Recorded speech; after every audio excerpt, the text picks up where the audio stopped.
Goloýda Türkmenistanyň prezidenti Gurbanuly Berdimuhammedow sport we ýaşlar ministrligine Aşgabat şäherine futsal boýunça Aziýa çempionatyny geçirmäge ygtyýar berdi. Bu habaryň fonuny Azatlyk radiosynyň ýurt içindäki habarçysy futsala degişli sport desgalarynyň we beýleki serişdeleriň ýurtdaky hususan Türkmenabat şäherindäki häzirki ýagdaýy barada habar berýär. Onuň maglumatyna görä häzirki wagtda Türkmenabatyň sport dukanlaryny futsal üçin iň ardan pökküniň bahasy 300 manatdan 1000 manata çykýar. Ýaş oýunçylar üçin bu sport bilen meşgullanmagy eli ýeterli mümkinçilik döredilmeýär. 6 oktýabrda Türkmen prezidenti Türkmenistanyň futbol federasiýasy hemde Aziýanyň futbol konfederasiýasy bilen birlikde 2020-nji ýylyň 24-nji fevral 10-njy mart aralygyna sport we ýaşlar ministrligine Aşgabatyň Olimpiýa şäherçesinde futsal boýunça Aziýa çempionatynyň geçirilmegine ruhsat berdi. Bu aralykda 23-nji oktýabrda Türkmenistanyň futsal boýunça milli ýygyndysy üstümizdäki ýyl geçiriljek futsal boýunça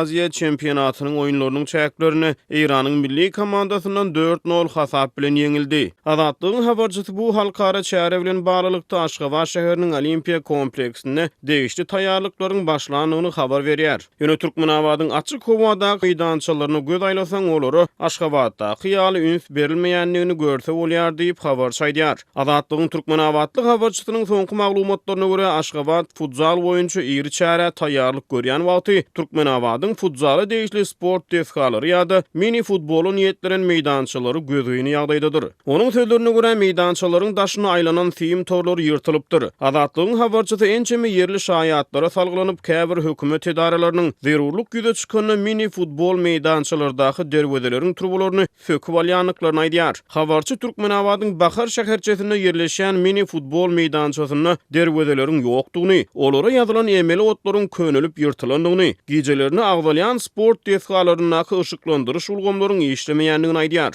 Türkmenabatda ýaşlar üçin futsal boýunça iň esasy meselelerden biri bolsa, Azatlygyň habarçylarynyň sözlerine görä futsal pökküsi. Türkmenabatyň sport dukanlaryny iň ardan pökküniň bahasy 300 manatdan başlanýar. Olaryň iň gymmaty bolsa 1000 manatdan hem geçýär diýip habarçy belleýär.